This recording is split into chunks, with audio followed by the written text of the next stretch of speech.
college football is almost back. We've got fall camp starting here soon, yes, and we are closer to our impending doom. And I got a question. Are you still comfortable with Kansas, Connor? I'm loving Kansas. Are you kidding me? I think Lance Ooh. Leipold and Jaden Daniels all the way to the moon. And Chase, you LSU national champs, right? Gotta believe in my team. Gotta believe in my team. All right. Well, in case you guys don't understand what we're talking about, on this show, we have a segment called Hot Routes and Hot Takes, where if we get a little too wild with our hot takes, then we can call each other out. If we call each other out and everybody agrees, then we consider it a hot route and hot take, and we find out that that either comes to fruition or not, then we spin a wheel. If my hot take, which unfortunately is Alabama will have a top 10 defense, if that comes true, then Chase and Connor will spin a hot wheel and we'll have a hot take punishment. If that does not come to fruition, then I will have a cold take and I will have to spin a cold punishment. We're still developing these. We're hoping to come out with a segment or video soon for you guys, but we need your help. If you guys have any ideas of some hot takes or hot punishments and cold punishments, please leave it in the comment section below. We'll take a look at them. I don't know if we'll be able to do all of them or consider all of them, but if we find some fun ones, we'd love to put them on the wheel for you guys. How many hot takes do we have so far? I know, Chase, you got one. Connor, you got one. We're we up have to one each. 4. Chance, you have 'cause I got 2. two, right? Yeah. Yeah, you I got a lot about on the the line Duke this one. season. To review what we have so far, Chance is leading the group with 2. Chance has said that according to the 4 most important defensive statistics that are tracked on ESPN, that Alabama will average out to have a top 10 statistical defense based on those 4 categories. He also has chosen Duke to make an appearance, not necessarily win, but make an appearance in the ACC championship game. Chase has given himself a couple of directions. I don't know if they're actually going to play out either way. This might be the hottest take we've had so far. But Chase has chosen LSU to both win the SEC and either win the national championship as well or have a Heisman in Garrett Nussmeier. So he's got 2 routes. And I have made the bold claim that Kansas will finally put it all together this year and make it to, but not necessarily win, the Big 12 championship game. Yeah, I think we're looking at a lot of cold punishments here, guys. Not sure about any of these. I did see, I can't remember who it was, but someone put their Heisman favorites on, and I think Garrett Nussmeier was number 2 on their list. So there's that. He's moving up in the Vegas odds. As number 1. Say what? Arch Manning and Jeremiah Smith are currently the Vegas odds top 2 as of when I checked most recently, I believe. But Nussmeier is very much in the mix in all polling and all betting. Yeah, I guess we'll have to see. That's not what we're going to talk about today, though. Today, we're going to talk about the little guys, the forgotten guys. We're going to talk about the group of 5, group of 6, whatever it's called now. And we're going to start with some of the top dogs. We want to break down some of the teams that we think that can make a playoff appearance. And guys, on top of your head, I want to hear, who do you have as some of the favorites to make the playoff spot out of the group of 5? Well, I think the obvious, the big blue field in the room is Boise State. But that's probably not a surprise to anybody. Now, Boise State lost the Heisman runner-up in Ashton Genty, who is already being talked about on the radars as, I believe the quote was, an integral part of the running and passing game in the season to come. I forget if that was the coach or offensive coordinator, but they're already definitely planning to use him at the next level in a big way. So that's going to be huge shoes to fill on that end. But they're getting some dudes that are transferring in, and Boise State had a rather disappointing game against Penn State. but they also learned a lot, and they did not, even though the score didn't indicate it, Boise State played their hearts out in that game. And I personally think that they let a little bit of conservative play calling really do them in. I think that they should have opened up the playbook a little bit more. I think a lot of people were surprised in that playoff game that they didn't use more Boise State famous trick plays. And I think that the passing game is going to be a lot more relied on this year with Maddox Madsen returning with another year of experience. And I think the defense is going to also be shored up a little bit. Boise State's big weakness on defense was that they got a whole bunch of sacks. I think they were the number one sack team in the country. But they also were one of the worst at giving up big plays. You could chunk their secondary like nobody's business, and teams did it all year long. Penn State did it the most, but even Utah State was getting some bombs through there, and there were a lot of games that Boise State should not have been that close to the spread on, and I think some of those will be shorn up. Boise State also has one of the coolest, most interesting games of the whole season at Notre Dame, right smack in the middle of the season. I think it's week 5 or something like that. So there's a lot to be excited about on this Broncos team. You know what's crazy to me? I'm going through this group of 5 teams and also having gone through the ACC. How does everybody play Notre Dame this year? I don't understand. I mean, they play everybody. It's going to be interesting watching those guys. But back to Boise State. I think the biggest question mark I have for them is the same question mark I have for ASU. And that's, is Matthew Maddox, is he the guy? Is he that good? Because on paper, he looks good. But, I mean, is it that hard to throw a pass when you got Ashton Genty right behind you and everybody's game planning for him? I mean, I just want to see, is he legit? Do you have any thoughts on that, Chase? I mean, I think for last year, Ashton Genty definitely carried their team. But I think this year, their schedule is outside of Notre Dame is a pretty easy schedule. I think that as long as he is a game manager, he can really take them to the playoffs. I mean, the Notre Dame game is the only game that I think is a locked in loss. And some people might disagree with me, but I on the road Notre Dame is a hard one. So, but I mean UNLV's in there, but that's at home. San Diego State can be a problem every once in a while, but most of their games I think are very, very winnable. So I think if their defense plays on average good and they get a couple good plays on the offensive end, then I think they're going to win 11 out of their 12 games. yeah. I mean, back to really quick, the mathematics. He does have maybe an interesting target. Chris Martin, he's a former 5-star recruit, so he just hasn't taken off in a P5 school, and maybe Boise State can make something of him. They seem to. Was he the one that was injured last year? They had a big time receiver that was injured, like third game of the season, I thought. No, he wasn't with the team last year. Okay. Because they had in. The guy who was supposed to be their number one receiver. I could have sworn he got injured very early on in the year, and Genty was already cruising at that point, but they kind of crippled their passing game at that. But maybe I'm wrong on that. No, they had talent. So I mean, they had a wide receiver go to the NFL. Cameron Cooper went to went to the Jags. So he's good. They've got Prince striking that he's pretty good. And then they've got Matt Lautner, a strong tight end. He's really good. So they do have pieces. But again, my question is the Ashton Genty of all. We will see. The other interesting thing about some of these group of 5, 6 teams is it seems like some of these top dogs play each other. One team I'm really interested in is South Florida. They kind of had a bad year last year, but they play them right kind of in the beginning of their schedule.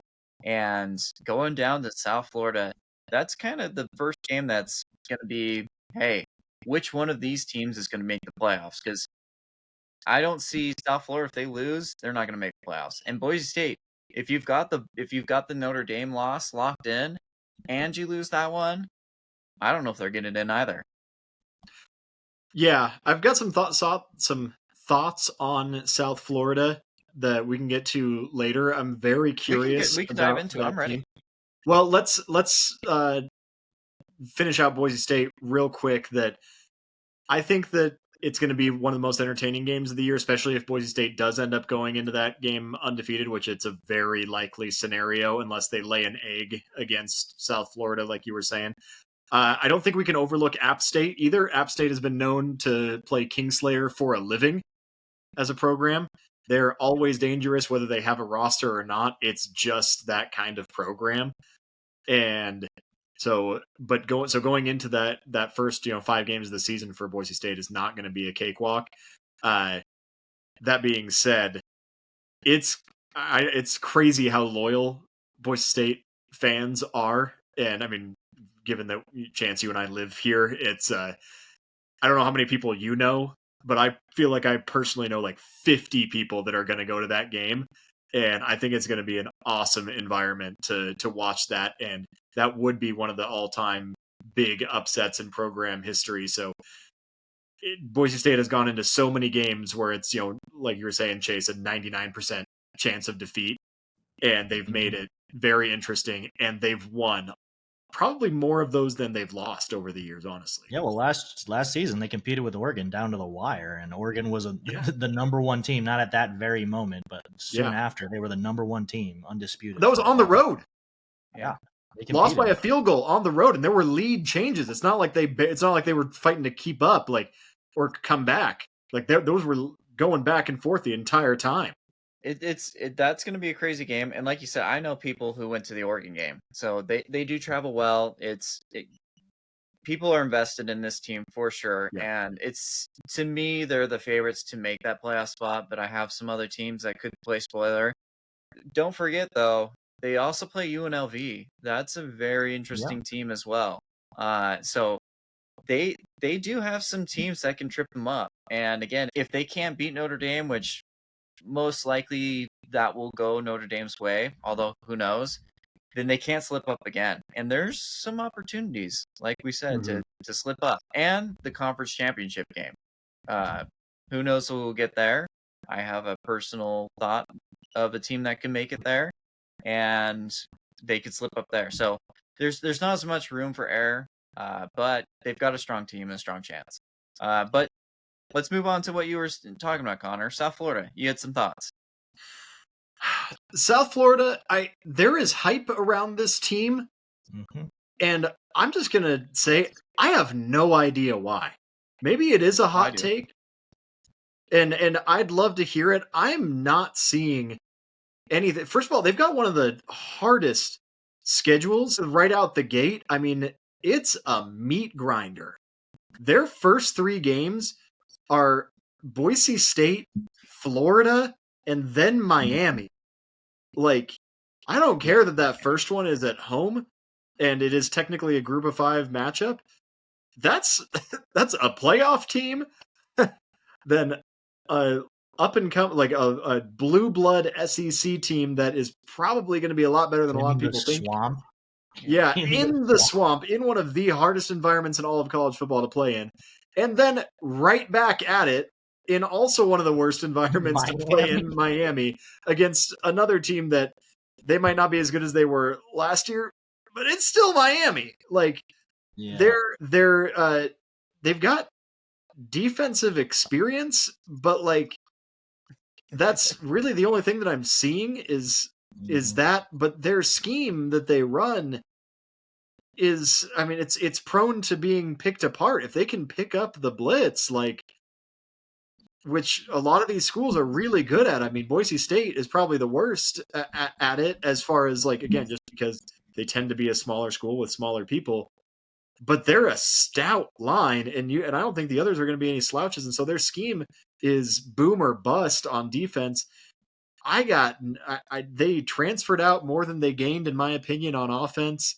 I mean, please, Chance, enlighten me on why you think USF and maybe other people think the USF is going to be be something this year. I think they're going to be intriguing. I think the schedule is going to knock them out of playoff contention. I mean, they're not going to win out. It's just not going to happen. Some of the other things that you said, I don't care about the defensive continuity if your defense last year ranked 118th in the country. I mean, you're bringing back the wrong guys. I'm sorry. They're going to struggle that way. What I do think that is curious about this team is last year, their star QB was out pretty much almost the whole year. And as a freshman, Byron Brown, he was electric. He almost ran for 1,000 yards, threw for almost 3,000 yards as a freshman. So he's going to be back. If he's healthy, 2 years ago, South Florida had a top 25 offense. They can totally do that again. And I think the intriguing thing about this team is not that they're going to make the playoffs, and maybe they don't even have that great of a record. It's, man, what teams are they going to beat and upset? Can they actually pull off an upset at the Swamp and be that crazy team that does it? Maybe. Can they beat Boise State coming at home? Maybe. They can ruin some seasons. And so that's the intrigue I see into this team is if you got a potential top 25 offense and you just have some turnovers go your way in defense, maybe you can make it happen. So again, playoff contention, I don't know, but maybe, Miami slips. Carson Beck throws a bunch of picks. I mean, I don't know. Could happen. I think they would have to play perfectly to even be considered for a playoff spot. Like, no, they're not making the playoffs. But I mean, can they have to play so perfectly perfectly with their talent level? Like even if like the hype is true and they are a much better team for a group of 5 team to go on the road at Florida and Miami, you could have those 2 losses and maybe you get a bid because it is 12-team playoffs. You could possibly get a bid, but you have to beat Boise State. You have to start off with a win against Boise State. And then there's a lot of those games are still questionable. I mean, Memphis on the road. Memphis is a team with a lot of history of winning. So and UTSA has had a lot of hype this year as well. And then Navy on the road. Those are the games. Those are 3 in a row. Those are back to back to back. Yeah, I honestly. I hope for the best for them, but I think they might lose 6 games this season. Yeah, it's a tough schedule. That is a really tough schedule, even for a group of 5 team, especially. Like that is really. Yeah, I agree. I just see them being intriguing because I think they can beat some of these teams, and frankly, probably ruin some seasons. Like it could be Boise State, it could be Florida, it could be Miami. Yeah, one of these teams, they're going to beat one of these teams. Yeah, just like last year with Kansas. I mean, Kansas had no shot at anything, and they upset 3 teams in a row. So I mean, USF could totally take one game from one of these teams and ruin their chances. When you say mention that a lot, Chase. Yeah, it's not like it crushes my heart every time. Maybe I'm mentioning it because Connor believes in them so much this season. I don't know. Oh, okay, that's the route. Okay. Appreciate you. Chance, when you say they're going to win one of these games, do you mean one of those 3 non-conference games or one of those 6 total hard games that they have? They're going to ruin someone's season. And to be honest, UTSA, they're a solid program. I think they have a chance, and it could be ruined by them. I think Boise State is the best chance that they have at bringing down a big dude or a big dog because they have to go all the way down to South Florida. And they've got the offensive scheme and everything to kind of lay it out on Boise State. And then again, it comes down to maybe their defense causes 1 or 2 turnovers, have the offense be enough to win that game or defense. So yeah, I would circle that Boise State game. I'm not saying that they're going to win, but that's probably their best shot. Are you sure you don't want to say they're going to win? No, I don't. No. Are you sure? No. I'll make some people mad even around me. I don't want to call you out this early. Yeah, I don't believe that much in it, but James, yeah. The other one, I could see him beat Florida. I can. Florida? I'm not saying Miami's the most likely one. You think they can beat I'm not Florida? saying that it can't happen, but I can see Florida being a super good team, or Florida being just like, why did they lose this game? I can see it. I mean, they've So done. you have their How ceiling many being years in a like row 2 have they losses. done that, where they've lost stupid games? Well, we're about to talk about Dan Mullen here in a little bit, and I'll let you know exactly my thoughts on Florida. But I was hyping up Florida pretty well in the SEC episode. I don't have the guts to back out of that. If they do end up pulling one of these opening 3, I think it's going to be Miami. That's the one that I think is most likely. This guy in Miami, bro. Like this guy I in don't Carson trust Beck Miami as far as I could throw them. I For don't know. almost against any. USF, really. Well, and let me say, before you go and think I'm making a claim for them to win this game, I think that of those 3, I think that if you're going to give them 1% chance to win the first 2, then they have like a 3 or 4% chance to win the Miami game. I think if they lose the first 2, they're going to be demoralized for Miami. I don't know if that's. I think their best chance is Boise. It's at home. You know, it'll be muggy. It'll be South Florida weather. And environmentally, first game of the season, they're not on the road for Boise State. They would be they would be vulnerable. Mm-hmm. But Boise State has just a better track record of not choking than Florida to small than schools. Miami. Oh, then Miami to small schools. Yeah. That's where I'm at on that. Yes. So you're not saying that they're going to win that game? No. Oh God, no.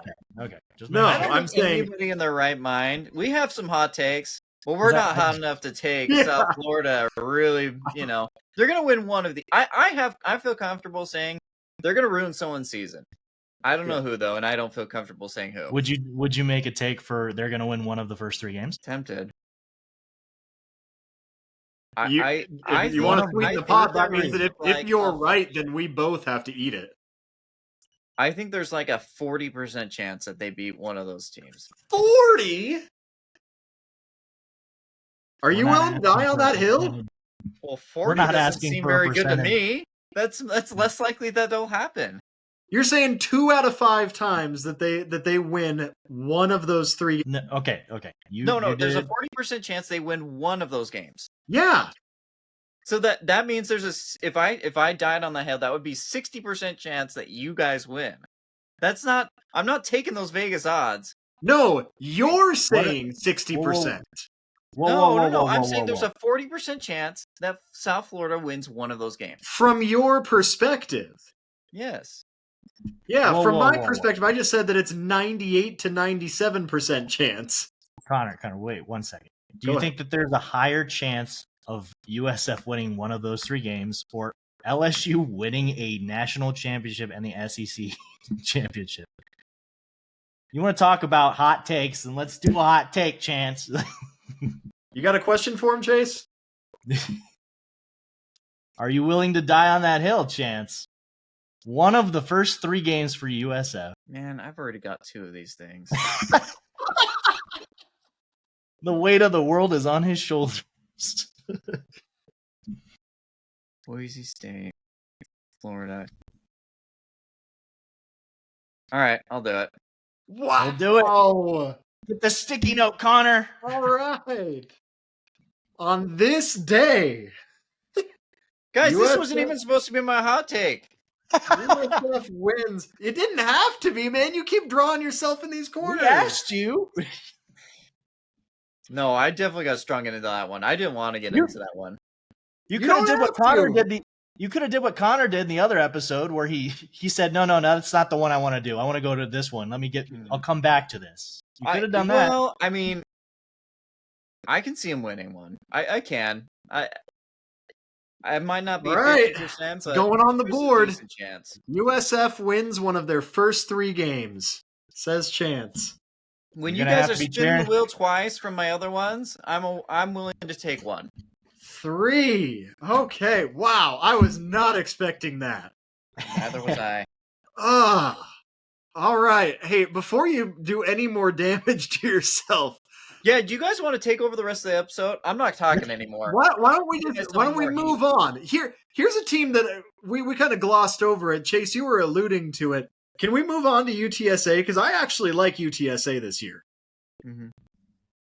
Okay, UTSA has was it Luke McCown's son, Owen McCown, who they flew under the radar. Owen McCown had a ridiculously good season statistically last year and is only projected to be looking better. He got in some weird media trouble this last week or so.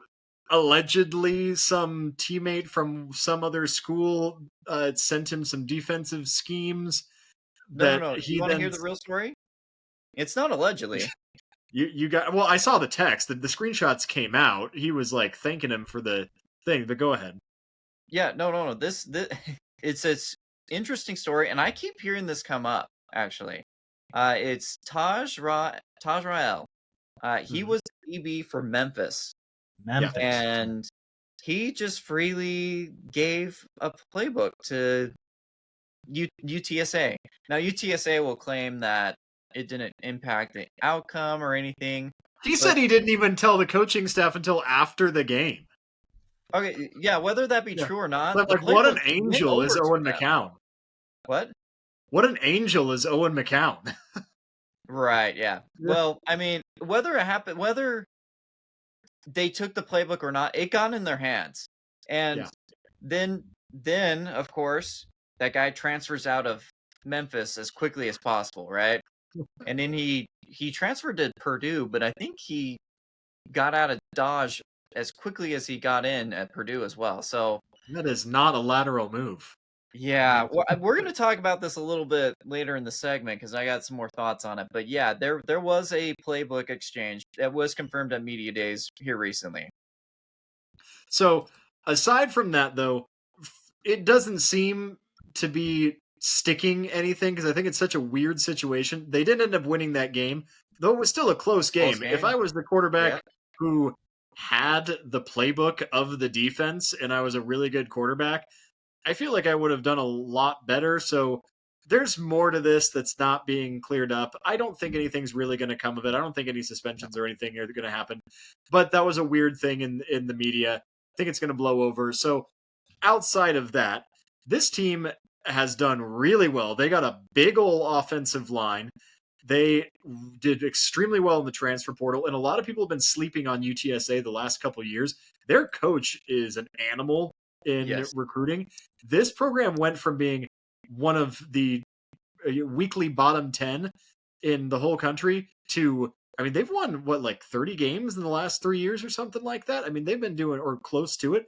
They've done really, really well. They cracked the top 25, I think, one of the last 3 years. And given that this conference is, this American Athletic Conference is kind of up and coming. They used to be bottom of the barrel, but there's several programs in there that have stepped up. These guys could they could easily win 11 games this year. Their biggest game on the schedule is week 1 at Texas A&M, and let me tell you, now I'm not saying they're going to win.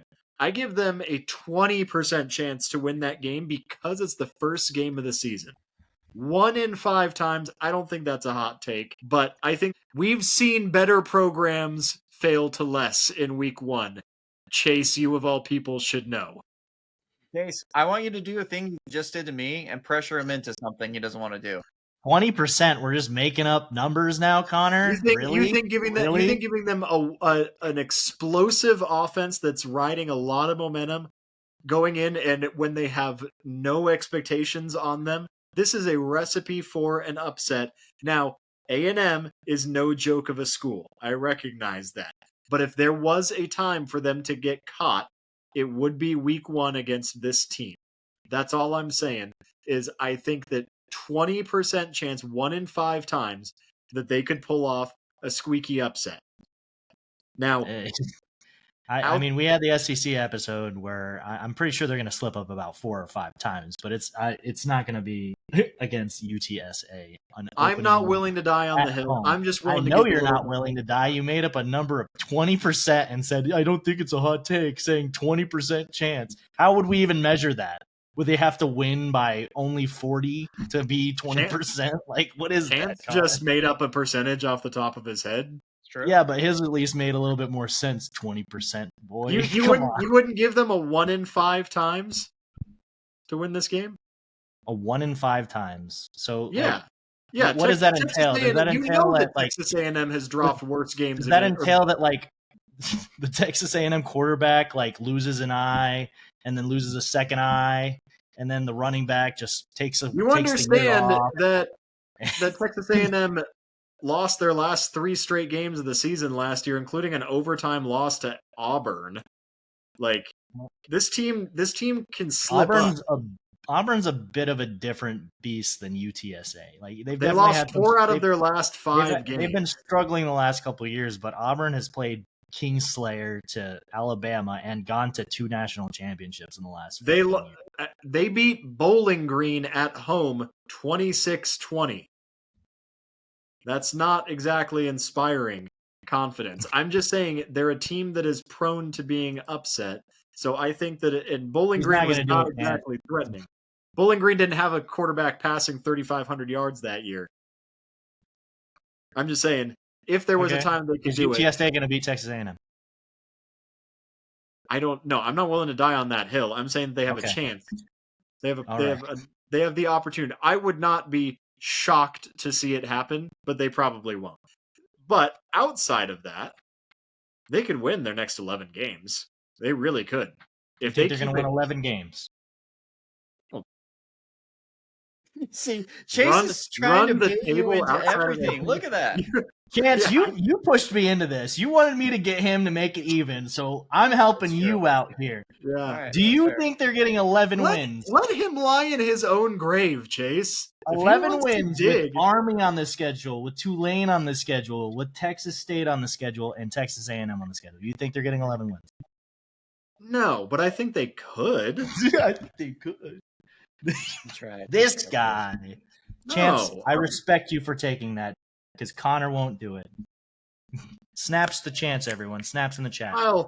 I think Connor's just smarter than me. I'll confidently say 9 games, but I could see them dropping. I wouldn't be surprised about 11. I think that this is a team that in the AAC could really make some noise, and but Tulane's another one we got to talk about because Tulane's got Retzloff now, and Tulane is always dangerous. And so, before we get to Tulane really quick, just a couple things to add some context to UTSA. UTSA lost every starting member of their defense. They will completely be revamped on defense. However, I cannot for the life of me understand how Jeff Traylor is still a coach at UTSA. That guy is P4 quality. Whoever picks him up, they're going to be an excellent program. It's probably going to be Wisconsin. They're probably going to fire Luke Fickell. And I don't know. Maybe I'm calling it, maybe I'm not. But Jeff Traylor is so good. So if they win games, it's on that dude. He is that quality. But the defense is something we have to worry about. Yes, there's transfers, but a whole defense, that is a little scary. I think we're going to have to cut this into 2 parts. So we'll leave this video here for you guys. Let us know in the comments what we did right, what we did wrong, what punishment you want me to take. I'm here for it. And then stay tuned for the next episode. If you're still on the podcast with us, guess what? We're going to continue. So, all right, guys, let's continue on. We were having a discussion about the group of 5s. We got in a heated discussion about a 20% chance of Texas A&M losing to the UTSA. But we got a couple more teams that we want to talk about. Let's talk about Tulane. Connor, I think you had some thoughts on Tulane. I don't know, I'm kind of scared to give my thoughts after what happened last time. You hear Chase lurking in the background. I'm like, what's he going to say to me? Tulane has been good for a long time, and people are starting to notice it, and a lot of teams have been resisting the transfer portal in the group of 5, as far as like some of them are able to retain some of their talent. Not Tulane. Tulane got ripped apart by the transfer portal.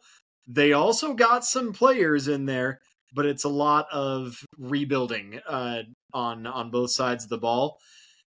They got this new guy at quarterback, though, named Jake Retzloff, who showed up. And so they've got a quarterback competition, which was looking like it was going to be a competition, but now it's probably going to go to Retzloff pretty hands down. The backup put up some really good numbers at Ball State, but let's be honest, that was some action, and so we have no idea how good he actually is.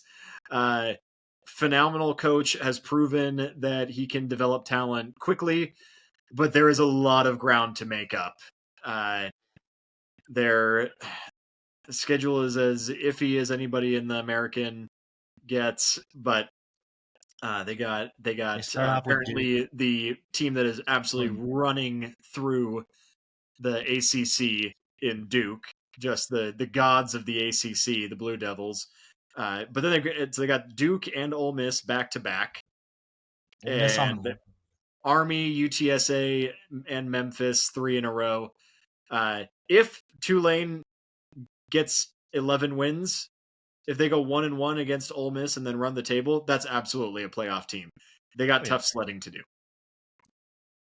Can I give you a rundown really quick? Because I think this team is just so interesting. I like to call them the all-stars of the group of 5, just because they will take all this talent from the group of 5 or maybe the forgotten P5s and make this all-star team, and then instantly they're gone to all these P4 schools. Let me read you the list that left their team for P4 schools. You got Darian Mensah, huge QB out of Duke. Mekhi Hughes, great running back, transferred to Oregon. Alex Bauman, tight end, transferred to Miami. We got Matthew Fobbs-White, linebacker, transferred to Baylor. Parker Peterson, committed to Wisconsin. Will Carroll, UCLA. Rayshawn Pleasant, Auburn. Jesus Machado, Houston. We got Kai Horton to Washington. Adonis Frelo to Baylor. I mean, the list goes on. These are just players going to P4 schools. They develop them so well, and then they bring in some dudes. So they're just so interesting. And the Jake Retzlaff of all is really interesting as well. He has to walk on. He missed the transfer portal, right? Do you guys think that he can be kind of the MVP of the group of the 5? If it doesn't go to Owen McCown, then yeah. Personally, yes. See, now, okay, with BSU up there, it's hard because I don't personally. I don't think Tulane's making the playoff because of their schedule. They've got too many things in front of them. They've got too many things to retool. But I think they'll be a very good team. But who knows? I can see some of these guys taking off. And Jake Retzlaff, to me, is just such an interesting take.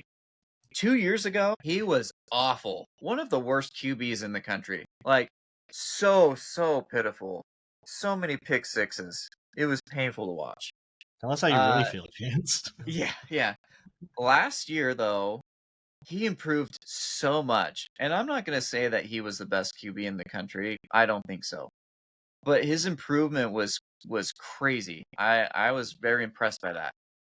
If he takes that and improves it just as much, he can be... I mean, people are talking about the NFL.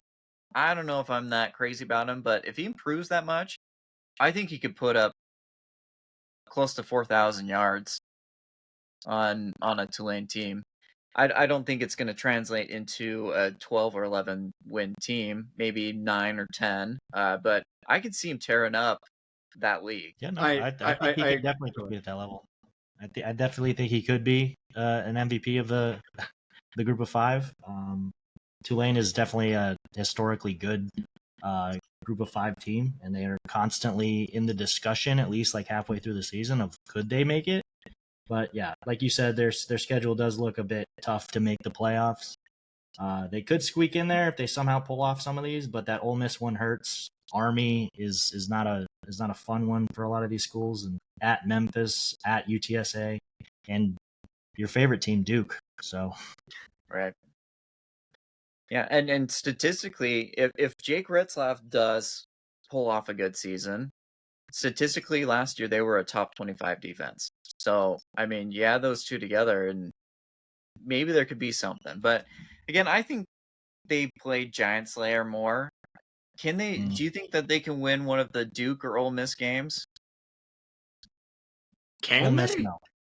Ole Miss, Can't? absolutely Could they? not. Yeah, they're much more likely to beat Duke. Yeah. Oh, don't talk about Duke that way. He's like, Maybe don't they say get the that about revenge Duke. game, Darian So- Mensah. They show him Here- what's up. to give them the credit, yeah, and this is what I think you mean by interesting. They have been taking in new blood and developing it into top 25 talent for years in a row now. They've done that better than almost any other group of 5 team in the country, probably better than all of them. And it's just hard to predict whether they're going to continue to be able to do that because it's such a monumental task every year. Jake Retzlaff is so interesting, and he has obviously years of experience in legit Power 4 gameplay, and it's possible that he could go in there and just tear it up. And he probably, deservedly so, from his perspective, should be playing with a huge chip on his shoulder this year. It's possible that he goes in there and just is a rabid dog, and it just shows why he deserves more.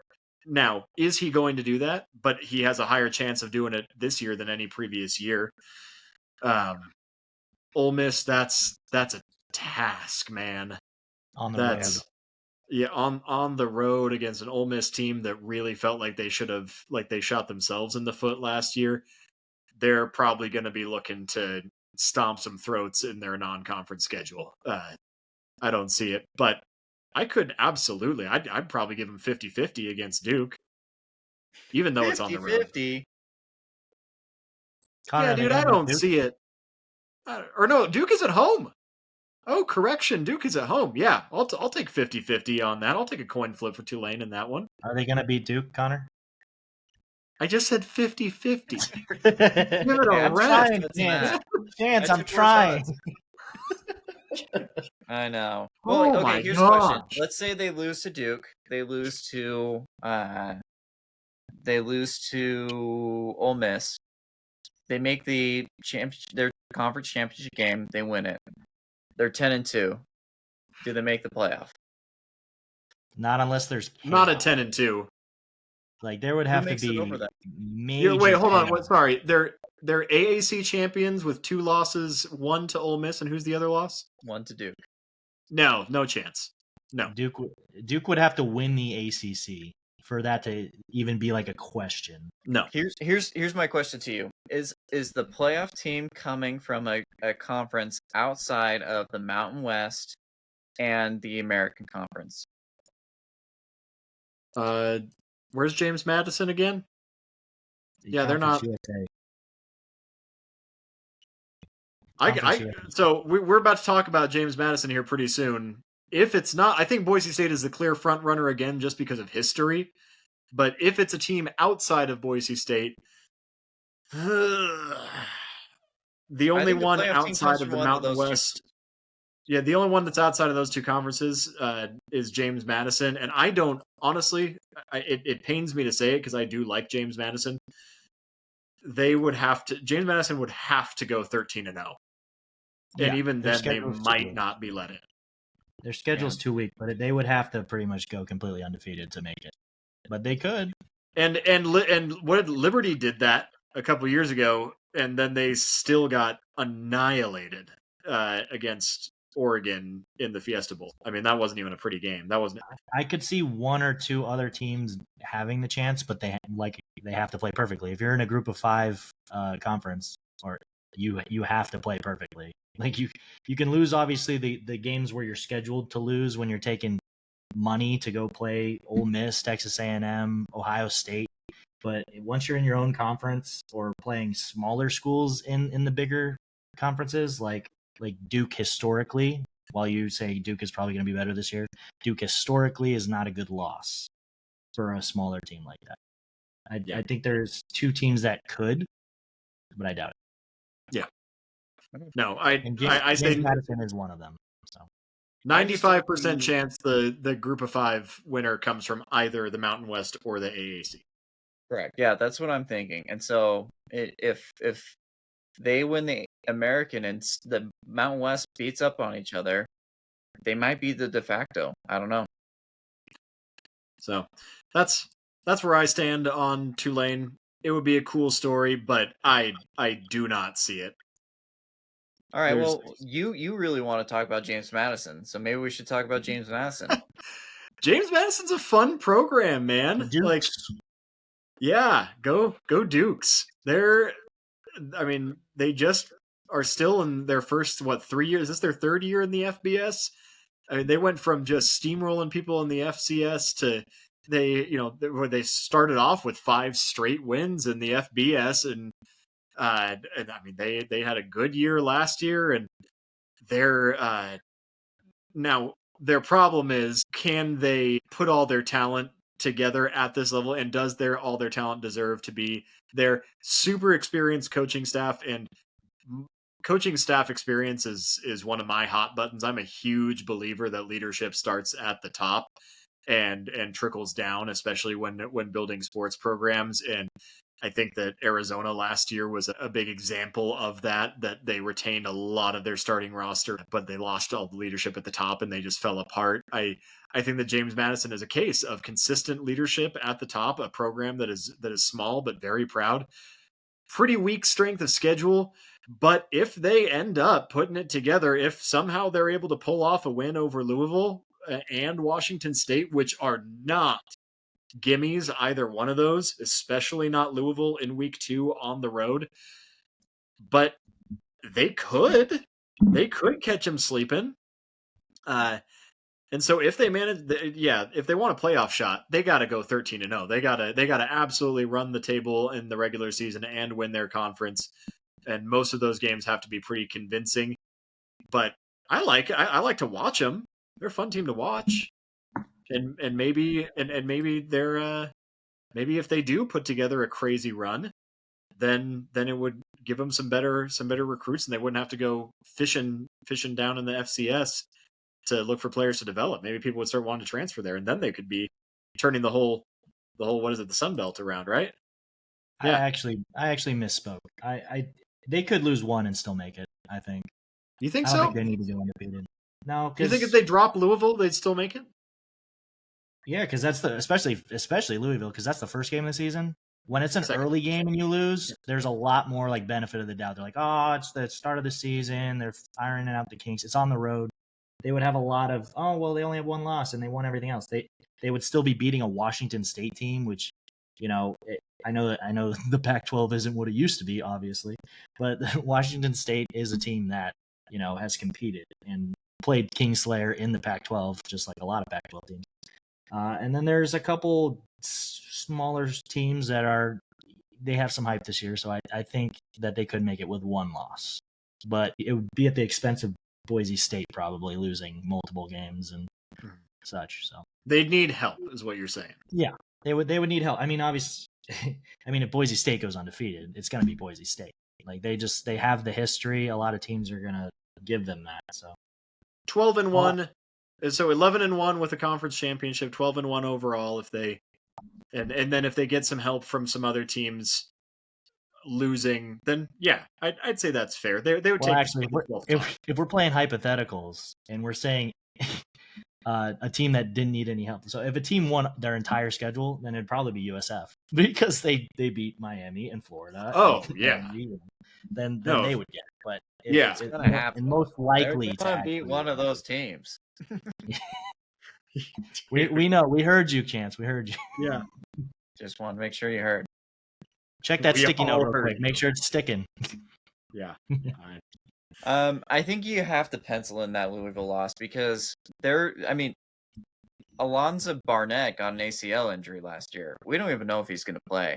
I mean, there's reports that he's doing and progressing pretty well, but I don't see him starting week 1 or week 2. So for me, pencil in that loss. And maybe the committee looks at him a little bit more favorably because they didn't have that component when they played him. But Yeah, that's exactly what they did for Florida State, right? yeah. Well, It's a that bit of a usually different thing there, happens. but They lost their QB, and they yeah. didn't have him at the time. But the other thing about James Madison is last year they beat North Carolina, so they can go and beat a big time program. But then they lost to ULM. I mean, there's just not enough consistency to James Madison for me. I think they're going to slip up one other time, and that's 2 losses if they do. Yeah, A no, good team. I could see them losing 3 probably games. Honestly, I think they could. They're probably going to lose to Washington State and Louisville, in my opinion. And I think they could lose either at Texas State or at Liberty. Those are both on the road. So, and Liberty's looking pretty good in their own right. So, yeah, for sure. Hey, I don't want to miss UNLV because I know you had a hot take on him, Connor. Hot take. There ain't nothing hot about UNLV. Give me a break with Dan Mullen. Okay. You don't like the hiring. I don't care. It's UNLV. Like I don't see it. I don't see the hype about this program. They've been good. They've been good. I mean, last season, if not for Boise State, they would have been in. Yeah, you're Boise right. State single-handedly. They proved that they could not hang with a legit team. That's what they proved. They beat a bunch of people that they were supposed to beat, and then when they got to the teams that they were supposed to lose against, they lost. Dan Mullen, sure. I'm not saying he's a bad coach. I'm saying that he wasn't going to win Florida a national champion, but that's beside the point. He's a perfectly competent coach, but it's his first year. That I don't see it. I'm the whole schedule is a coin flip. I mean, you've got UCLA, Boise State, and I mean even Sam Houston is a program that could be a sneaky upset. I don't know. I mean, could they win 10 games? I only see 2 games on their schedule. The 2 that you just said, UCLA and Boise State. That's all I see. They could very easily slip up against Miami, Ohio, and Sam Houston on the road. Would it be cool again? Yeah, but I don't think that they have what it takes. Not in the first year of his tenure. If they go and win 8, 9, even 10 games this year, then next year I'll see some hype around them. I don't believe in UNLV. Historically, I don't believe in them as a football program. Well, I mean, it's going to be his team. The transfer portal was crazy for them. They had a lot of people go. I think it's 20 starters that are leaving the program, and then they've got a lot coming in. So, I mean, he'll have his team. Hey, maybe a blast for the past from you. They got Troy Omier. Does that sound familiar? Omire? Yeah. Yeah, I was sad to see him go. He's one of the more interesting pieces of the offense. ASU primarily used him as a blocking receiver. He's huge. He's a big dude. He's not particularly fast, but he has good hands. The reason that he left ASU, I assume, is because that receiver room at Arizona State is stacked right now because they just completely refigured their offense to give Sam Levitt every piece of ammunition that he could possibly work with. And Troy Omier already was not a starter, at least not one that was going to get enough highlight reels to be able to take him to the league. That was a good move for him, though I am sad to see him go. He seemed like a good guy, solid teammate, good contributor, and I hope that he has a lot more success at UNLV than he was able to get into the rotation there. But yeah, at the same time, yeah, it reeks of Herm Edwards a little bit for me, honestly. So I will believe it when I see it. Now, I think that Dan Mullen in general is a better coach than Herm Edwards was, but Oh, I don't see it this year. It's way too volatile for me this year. I don't know. I can easily see him going 10-2. I could I could see them going 10-2. I could also see them going 5-7. Yeah. Ooh. 5-7? Easy, That's a low bar. anywhere in that range. That's what I'm saying. It's gonna be. Show me the It could be. 7 teams that they're going to lose to. That's crazy. They could. Well, it's a first Those would year be some bad program. losses. Those would be some bad losses. It's a brand new program. They're rebuilding it. I mean, the leadership. If Dan Mullen matters. goes 5-7 with that schedule, get him out of there. In your first year, No, already that discussed is it, man. unacceptable. If you only win 5 games with that schedule and you're Dan Mullen, get him out of here. 20 transfers. They went to they got absolutely shut down on offense in the conference championship last year. They got totally rewritten as an entire program. I'm not saying that's a likely scenario for 5-7. I'm saying that any number of wins between 5 and 10 is an equally likely scenario in my head. So 7, 8, 9, somewhere between 7 and 9 is the most likely thing for me. And in the Mountain West, unless if Air Force doesn't step up again, Fresno State's one that could knock on the door. If they get 9 wins, I mean that could be enough to get them back to the championship game. Honestly, what do I know? Very little. All right, next one. No, you know a lot, Connor. We'll see how it goes. I disagree. I don't think that their floor is 5-7. I mean, give me 7 wins on their floor. I think just because of that schedule. But yeah, I think they have an easier schedule, but I could see them with Dan Mullen losing a lot. I watched him do it before. Yeah. Well, I mean, we're not talking about Florida going against Alabama and losing. We're talking about Idaho State, guys. Idaho State or Idaho. First off, back then, Florida basically never played Alabama because it was the SEC East and the SEC West, and Alabama never scheduled a good SEC East team in the regular season. It would always be Vanderbilt and Missouri. But I'm not going to go on a tangent here, but I'm just checking it. We can't even do a group of 5 episode without railing against Alabama. And their weak, soft schedule. All right. Well, I have a couple more teams that I think deserve a little attention. I'm going to throw one at you guys. San Jose State, the little guy that probably doesn't get any attention. I'm seeing already some reaction from Connor. Do you have any expectation for this team at all? No. Not with the fact that half the team's going to be hospitalized after week 2 at Texas. Okay, throw out Texas. Have you seen their schedule outside of Texas? Yeah, I mean, it's even for Mountain West standards, it's pretty easy. I think that team can easily walk into a conference championship game. Yeah, I mean they dodged the Titan of UNLV and Boise State. Yeah. And outside of Texas, they have Idaho, Stanford, and Central Michigan. So that's FCS, MAC, and then life support. So that's doable. Like, I don't know. Didn't they who do they have? So they split time last year between 2 different QBs. They air raid. They're totally an air raid team. And maybe San Jose State fans will have to help me understand what happened. Emmett Brown seemed to do okay statistically. I don't know if he got hurt, to be honest, or whatnot. But then Walker Eget has the reins now, and I think he's going to continue having those reins. But they threw for 4,200 yards last season. Yeah, because they throw it 65 times a game. But I mean, they still ran for 1,100 yards. That's not horrible.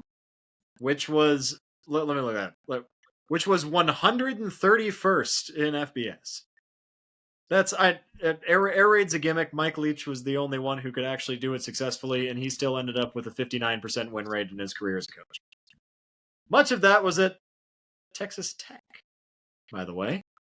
So Chance, you think Stanford's that bad that they're gonna lose to Fresno State? Honestly, at They home. might be. Yeah, Stanford's just not a good football program. I Yeah, could see them I won't losing. call that a hot take at all. I'll be there with you. I mean, they've I give them disappointed me so many 70%. times. I feel bad because I don't even think we mentioned Stanford in the ACC, but now we're talking They're bad they're about they're them. they're bottom of the barrel. They're I don't even not. know if Stanford went to their own media days. Did they make the trip out there?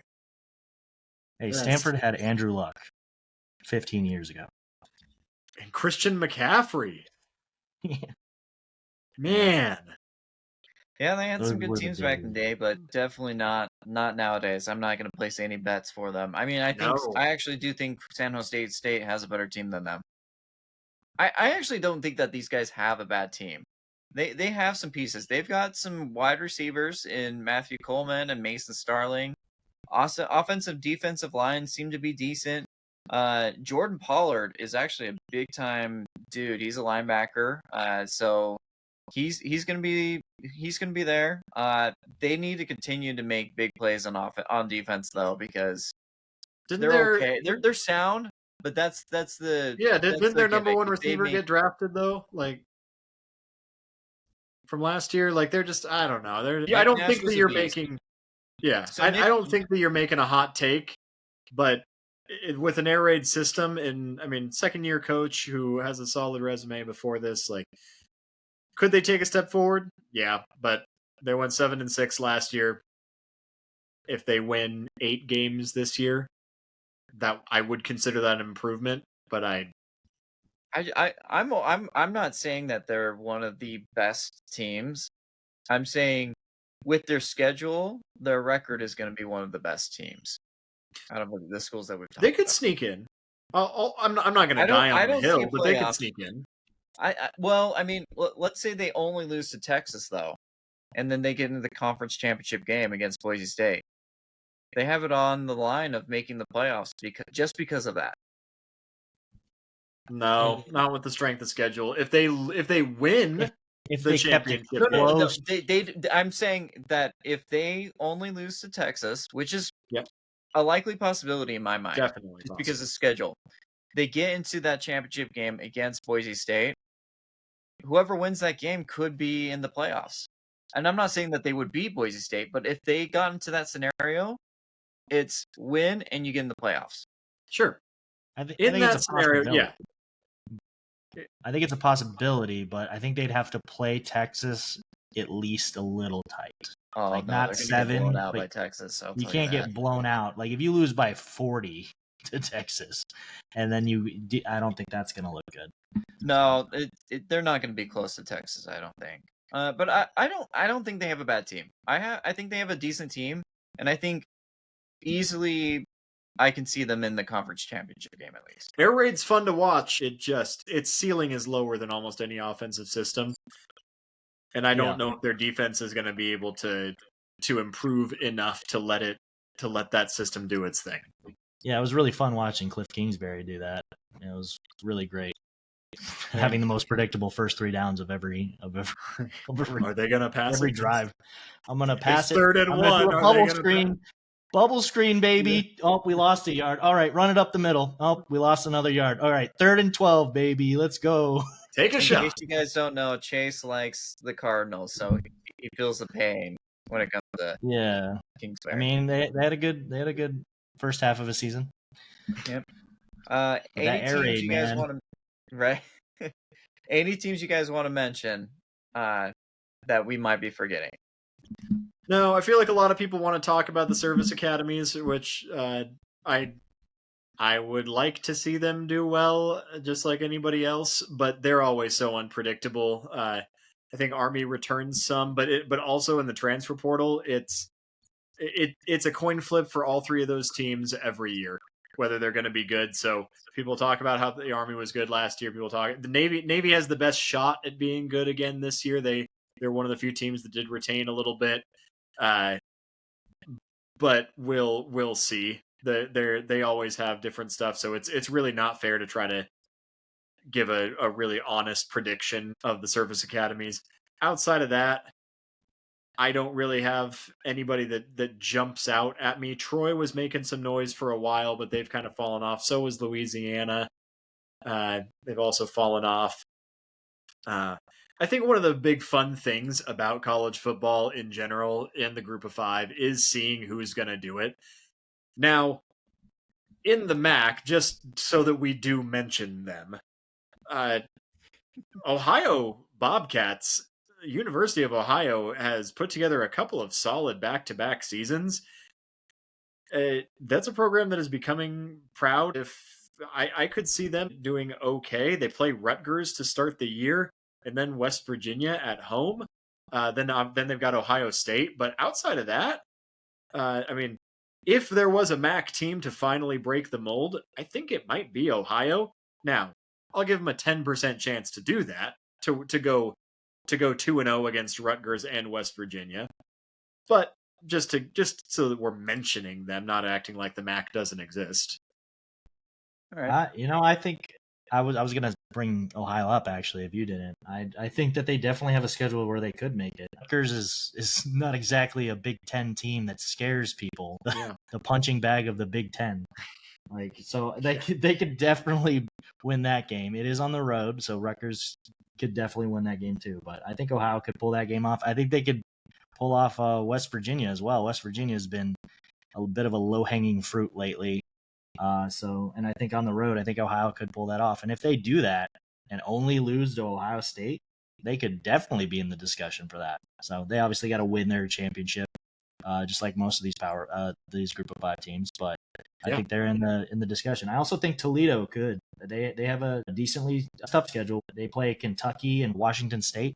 And I think if they could win one of those, which is very doable, Kentucky is inconsistent. They can go ahead and almost beat Georgia, and then all of a sudden they're losing to some other team.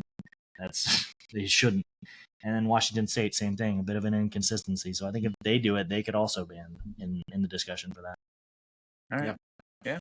Why is it that every school in Ohio State outside or in the state of Ohio outside of Ohio State is like actually kind of lovable programs? They just send all their worst, least likable people over to the Buckeyes. We don't like talking about them. No. Yeah. I think there's one more that I just want to mention. You mentioned one QB that is the son of an NFL legend. There's one more out there. The son of Kurt Warner, EJ Warner. He's at Fresno State now. He's likely gonna lead the. Is that there. Kurt Warner's son? Yep. Oh, I never realized that. Yeah, I think he's gonna be a super senior or something like that this year. So, he brings experience to them. Also, just want to bring up this name because I've done a little bit of research, and this could totally blow up in my face. But they've got a sophomore, and last year he started to take off. I think this year he'll have a decent year, and maybe by his senior year, I think he's going to be about maybe a top 10 to 15 back. Bryson Donaldson. Watch out for that guy, because I think he can be something. I've watched some high school stuff on him, and like again, end of last year he started to take off. That if he does well, maybe Fresno State can be something with that 1-2 punch. Or did not play last year. Oh, he transferred. Oh, this is an interesting call out. EJ Warner played 2 years at Temple and then 1 year at Rice. Yep. And he actually had a crazy QB rating. Yeah, both times. He's not bad. He's going to have a lot of experience bringing it to them. He's got. I mean, he put up. Oh, sorry, that was the other QB rating. His QB rating is good. There are two different QB ratings, and I thought that they were using the other one, but they're actually using the one that typically trends toward higher numbers. So, but he's still. I mean, he had 2 3,000-yard seasons with Temple, and his touchdown to interception ratio is not amazing, but he's not going to the NFL. Well, that's what they said about his dad too, in his defense. Hey, well, shoot! I just put myself on a clip reel. Yeah, he's going to the NFL. No, yeah, I mean, right. I don't know if he's that caliber, but he's really serviceable. He's good. And Fresno State, they're a gritty team. So he's almost certainly going to start with this roster. yeah, Fresno it's going to State be might be EJ. sneaky this year. Okay. Yeah, they could be sneaky, and they have some games against a couple of people that, hey, if they played upset, then I mean, I'm looking at Kansas. I'm looking at Don't do Boise it to me. State, Don't do it to me, and EJ I'm looking Warner. at San Jose State. Yeah. I mean, to be fair, that wouldn't affect Kansas's chances at the Big 12 because it's an out of conference. Yeah, I guess So that game doesn't matter, Connor. You're And right. what happened All to right, Kansas go for last it, year? EJ. All right, yeah. I mean, all right. Wish him the best. Kurt Warner's a hero of my childhood, so I hope he does well. Yeah, We'll see. I do think we should mention. I mentioned them a little bit earlier. Liberty, in the Conference USA, they have a very, very soft schedule, and there's actually been quite a bit of hype around this team. So I think that if they do win out with their soft schedule, that they could be in the discussion for it. If you go undefeated and win your conference, that could be a playoff team. Whether it's deserved, I don't know, but they do have to play James Madison that we mentioned earlier. But other than that, those are all pretty winnable games. Wow. Yeah, no kidding. That's a soft schedule. Those are all pretty winnable games. James Madison is the biggest team on their schedule, by a pretty wide margin. Yeah, there's definitely some old history schools in there, but not with a great history of winning. No, so that's. and CUSA in there and take that general, bid if they go undefeated. So yeah, CUSA is a super weak conference. Period, but. Yeah, and I mean, it wasn't that long ago. It wasn't just 2 years ago. They went to the Fiesta Bowl and, I mean, got destroyed. But Liberty's a good team. I mean, they're another one, just like James Madison, just like Sam Houston, that was completely dominant in the FCS and earned their way into the FBS. And yeah, they could, but they would have to light people up all year long, even if they were conference champions. They're the kind of people they could make it if they're 10-0. They could still potentially not be ranked or be ranked like 24 at 10-0. You guys forget they have to go to Pitbull Stadium and play there. What is Pitbull Stadium? FIU. It's Pitbull Stadium. No, that's a real thing, guys. It's called Pitbull Stadium. I'm sure it is. That the FIU's got to be famous for something. FIU, yeah. No. You're kidding me. The team whose mascot is the Panthers named their stadium Pitbull Stadium? Well, he bought the rights to the stadium. I don't know. He's right. It's Pitbull Stadium. And what they do, during the game, they'll bring in a Lambo onto the field and everything. Yeah, they're pretty cool. Why do you know so much about FIU? I don't know. They're just cool. They've got some of the coolest jerseys, too. If you look at their Miami Vice jerseys, they're pretty cool. You know, I think if that team takes the Lambo at quarterback and just starts running through the line, then they have a shot at it this year. So. Let's be real. I'm pretty sure a Vespa could get through FIU's offensive line. Yeah, I don't know. It's weird. There are some weird, just people that sponsor some of these teams. Like Memphis. Justin Timberlake is a huge fan of Memphis. By the way, he's a huge booster. Did you know that? No, I thought Justin Timberlake was from New York. Or am I thinking of the other boy band? Well, I don't know where he's from. No, they're from Ohio. He loves the Memphis Memphis Tigers. He's a huge booster for them. And Pitbull for FIU. Okay. Good for them. All right. Hey, is there any other teams that we want to mention before? I mean, we've mentioned them all. I'm pretty sure. Yeah. We've probably mentioned more than deserved credit. Yeah, you let us know in the comments we missed your favorite team. Somehow FIU got mentioned over App State. Who knows? Let us know in the comments. But for now, we're gonna end the video here, and we're gonna see how it plays out this season. Yeah, gonna be fun. It's always fun to see who the Cinderella is gonna be this year. With that, peace out until next time.